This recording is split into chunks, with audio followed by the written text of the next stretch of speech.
Plaintiff Cynthia Duran says the defendant is her brother, but she claims he abandoned their family due to his drug addiction. Cynthia is suing because she loaned the defendant money to buy a house, and he has yet to repay her. Defendant Rodolfo Escobedo says growing up, his father was physically abusive, and as a result, he and Cynthia ended up in the foster care system. Rodolfo admits that he turned to drugs, but insists he's been sober for 12 years and claims Cynthia is suing him prematurely. Start with you. This is my brother Rudy Escobedo. He's the older brother.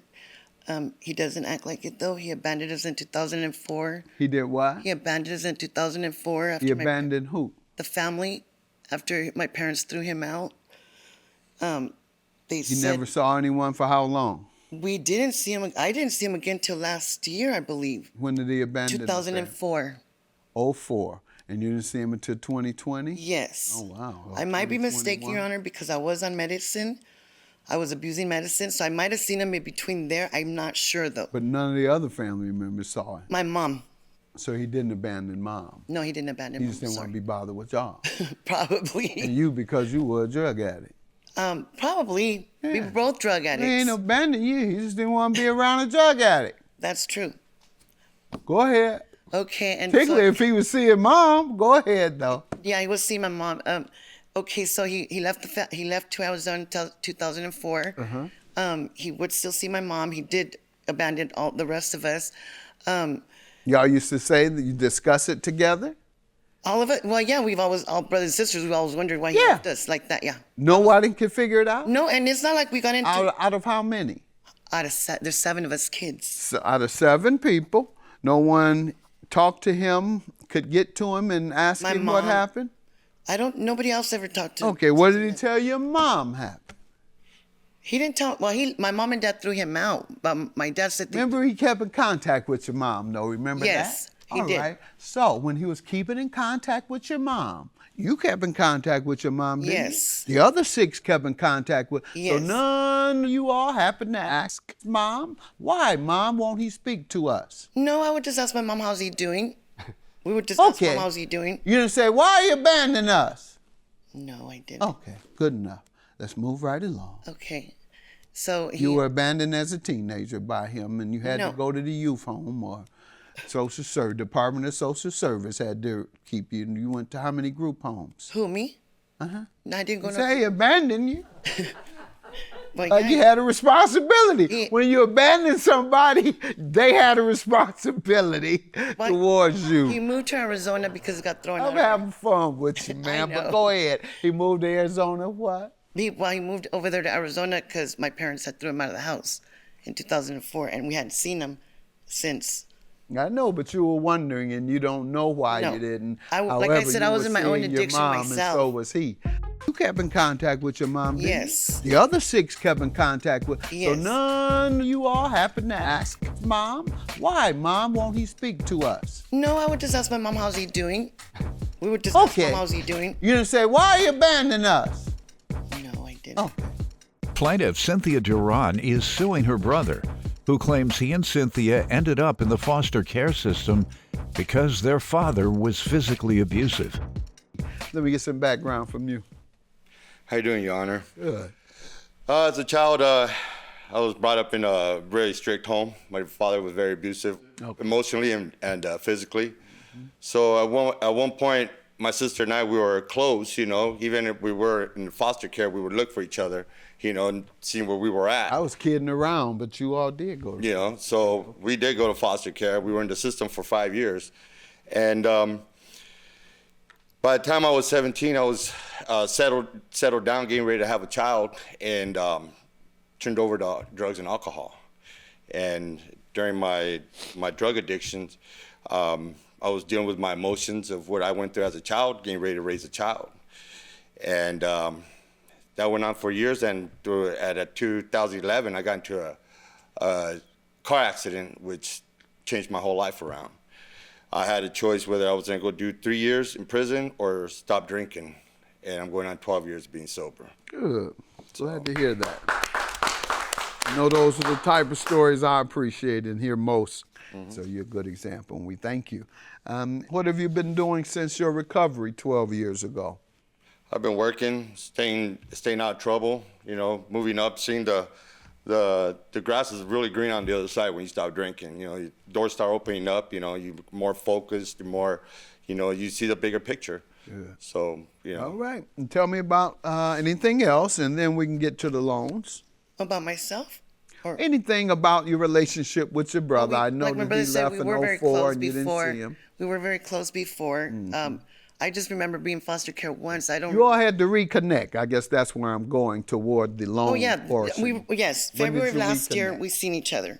Okay. Okay, we got together. My mom had called saying he was in town, and she said if we wanted to get together. And I said, yeah. So me and my sister Elizabeth and him, we all got together at my little sister's house. I guess, meanwhile, they were on their way over there. He had spoke to mom about some money he needed to buy a house. 2 weeks later, I picked up my mom to take her to go get Botox. And during that time, we went out to eat. After I took her to get her Botox, we went out to eat. She had told me about the money he needed, that $7,000 he needed. I told her, she goes, I can lend with 35. Can you lend with the other 35? So I was like, okay, you know, he's ready to buy a house. Why not? And I'm like, I always see your show, and I'm like, that was the biggest mistake of my life, but it's okay. But it's like, he's my brother. I figured we hadn't seen each other. He grew up, I grew up. I figured we're both off of drugs. Why not? So I lent him the money with it being said that it was supposed to sit in my sister-in-law's account because the loan officer just needed to see that they had money in the account, I guess. And so I said, okay, we'll get it back in 3 to 6 months, right, Mom? She said, yes. By September, we should get it back into our accounts. So I said, okay.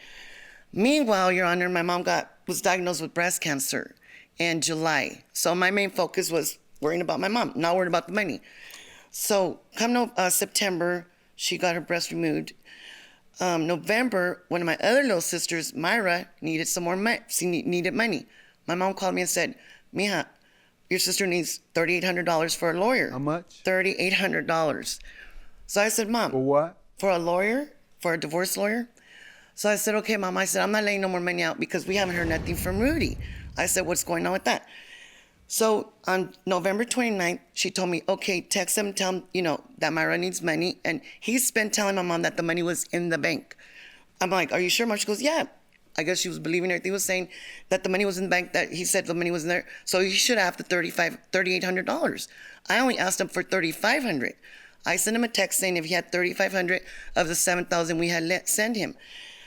He didn't reply back this November 29th. He didn't reply back till December 9th is because I had hit him up and I texted him and said, Mom, well, I said, I'm following up about the last text I sent you.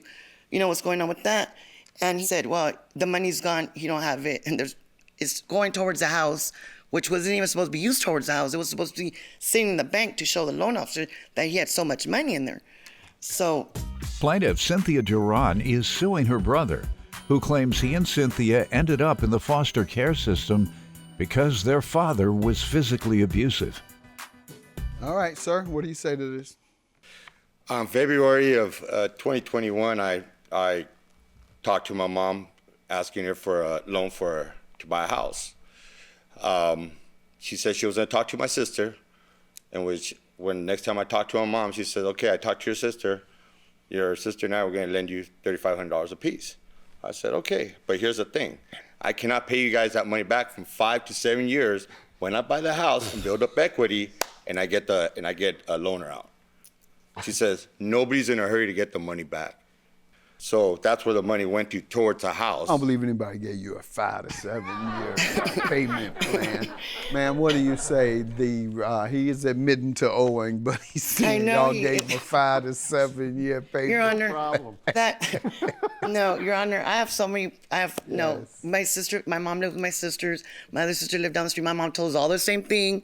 I don't know where he gets 5 to 7 years from, but no, that's not what my mom said. Your Honor.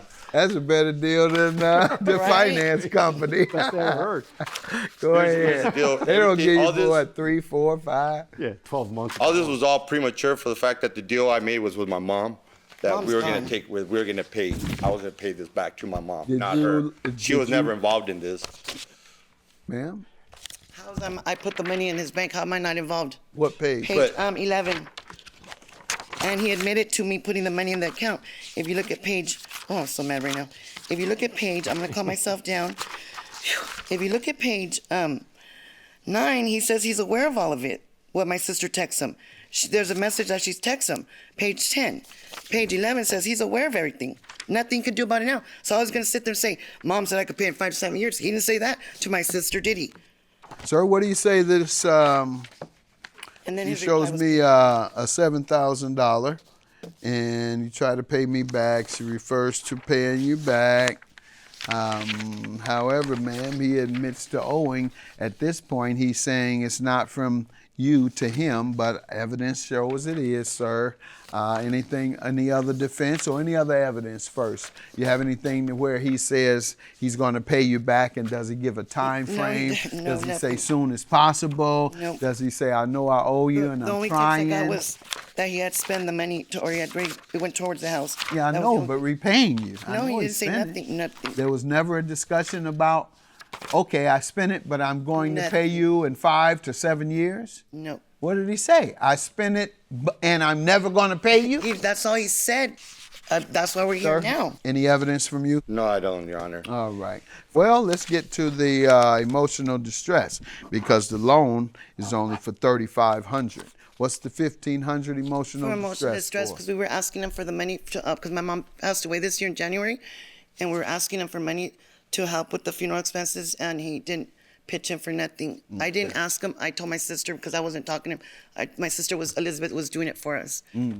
Okay, unfortunately, collecting debts is not emotional distress when a person pay you. Otherwise, every employee at the gas company, at the electric company will be walking around like that with emotional distress because they don't pay their bill. Have a good day. Judgment for the plaintiff. you, You were Your going to say Honor. something? Yes. Minus the emotional distress. All this could have been avoided if she just communicated. You can't nobody find you. We were communicating. It was nice meeting you, Your Honor. I love you, and I hope you're doing good, brother. And I miss you since Mom passed away. And you call me whenever you want. Okay? I love you. I got nothing to say. I'm done.